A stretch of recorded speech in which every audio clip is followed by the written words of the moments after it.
animal that I am going to pick up and you guys are able to touch. For touching, you guys will just want to rinse your hands off with those things on the wall just before touching. And as well, we are going to be able to feed these animals, where you guys will be able to help me feed all of the different anemones in here. So I will go over that right at the end. It'll be in about 8 to 10 minutes. So, the first animal that I am going to pick up is our little bat sea star. So once you guys have rinsed your hands off, you are more than welcome to come over and touch our sea star here. You're more than welcome to take pictures as well if you'd like to. So, if you come right over here, you can come over and just very gently touch our sea star. So yeah, feel how he's kind of rough, kind of hard as well.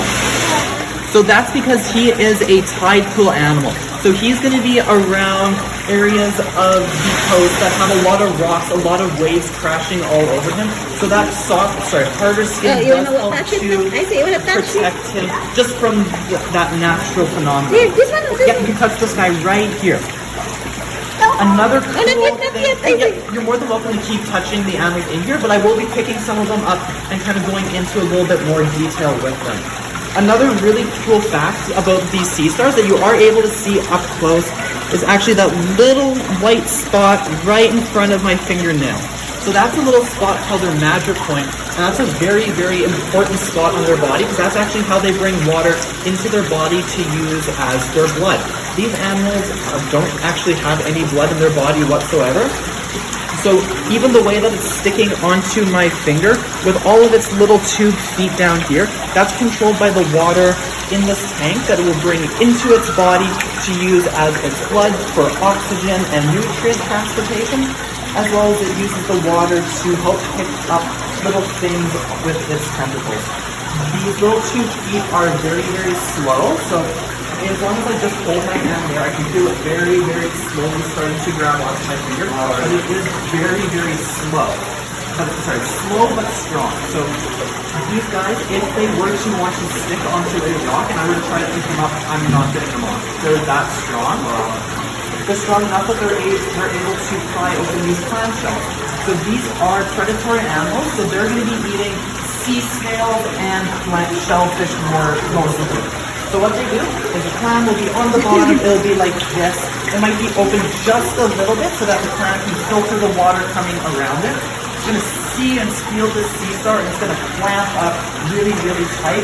When a clam clamps up, you're not able to get it open even with your fingernail, or if you have a metal tool for it. But these animals are able to come over top and they are able to just pry open that clam just enough so that they can stick their stomach inside of the clam and digest it from the inside out. Oh. So that does make them a sort of predator. And our next sea star that I am going to be able to show you guys is our leather sea star. Look at this, and just like how I was saying, you guys can see he's grabbing onto a lot of these little clams. Just because he's looking for food and trying to see which one has an animal inside that he's going to be able to eat. You guys are more than welcome to touch our leather sea star as well, and I want you to try to guess where he gets his name from. This one, on the top, on the top. Yeah, so he gets his name because he's actually covered in thousands of little cilia, which are also the same hairs that make up the hairs in your ear and in your lung, so very, very tiny and sensitive hairs. So this allows him to kind of better sense his environment. As well, he is not a tide pool animal. He's more of a deeper water animal, found at around 20 meters below the ocean. So he doesn't need to worry as much about waves and rocks. So he is a little bit hard, but not as hard. And that little special hole, that magic point I was talking about, how they bring into the water into their body, you can actually see it. It's bright orange right on the top. Yeah. And that point is also very, very important because if he were to lose any one of his arms, as long as that little spot is intact, he is going to be able to fully regrow his entire body as long as that one little spot is intact. So you can chop all five? All five of his arms, as long as that little spot is intact, he can be able to regrow all of them, albeit very slowly. Wow. Our last animal The sea stars is actually a little opus sea star back there. He's a little too stuck onto the rock, so I'm not able to bring him up for you guys. But if you are tall enough, you're more than welcome to touch him. He feels very, very hard because he has a calcified skin, which means he's actually taken some of the calcium from the shell of the clam, turned it into his skin, kind of like how we have bones. He just used that to protect himself. Because he is another sizable animal, so he has to worry about a lot of rocks crashing all over his body. So the next animal I am going to go and start talking about is our sea anemone. So a lot of people know anemones as animals that clownfish will live in. And clownfish are able to do this because they have a special slime on their body. Are able to touch our anemone as well. You're able to touch right on the top as well as the tentacles. And as you guys touch the tentacles, you will notice that they are sticking to you. And that's because that's actually how they catch their prey. So anything that swims along, because they are ambush predators, is going to get stuck in their tentacles, and then they're going to pull you right into their mouth in the middle.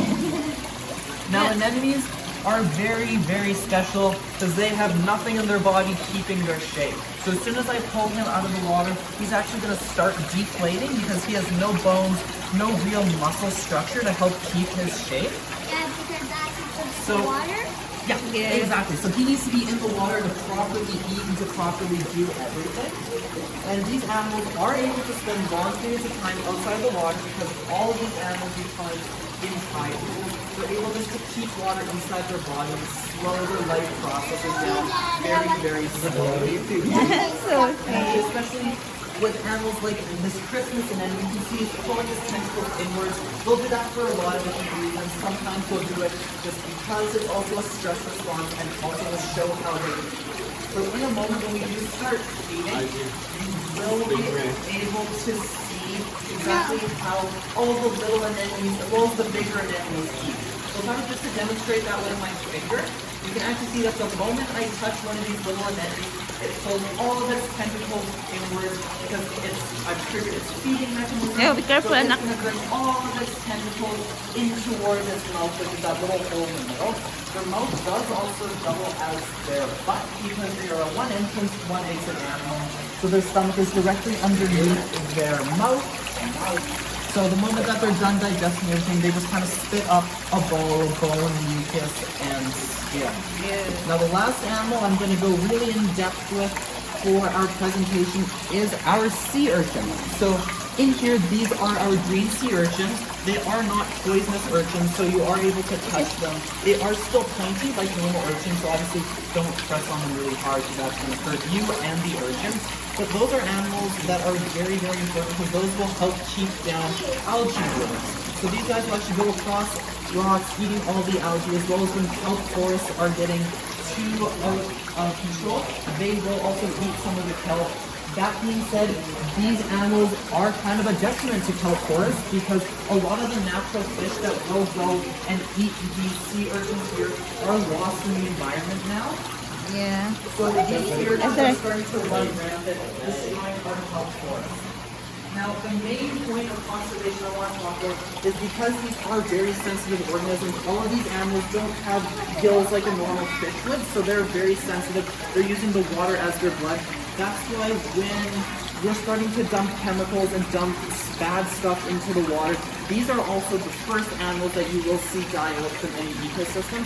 That means they're called indicator species. So that's why we want to make sure that anything we are dumping down the drain is safe to dump down the drain, that we're not dumping things like paints and oils because that is very harmful. Our water treatment plants are not able to take this stuff out of the water. So any of those paints or oils, if they sit in the water, they will accumulate, and then once they enter the ocean, they will actually kill these animals.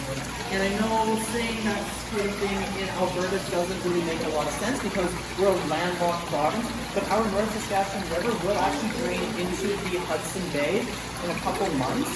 As it does flow from here all the way up to the Hudson Bay, I believe. So the water that we have in our river is going to slowly make it into the ocean. So even as a landlocked province, we do want to make sure we are treating our waterways with great respect so none of these animals die out. And here at Marine Life, we are a member of CAZA, which stands for Canada's Accredited Zoos and Aquariums. And our organization does help to promote this sort of stewardship to make sure all of our waterways are very clean and that all these animals are protected.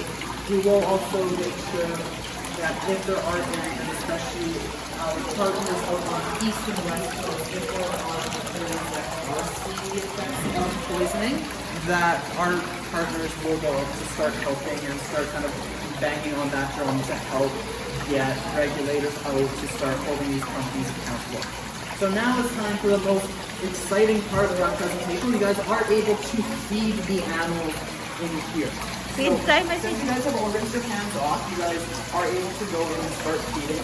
I will be giving you guys each a small cut up piece of fish.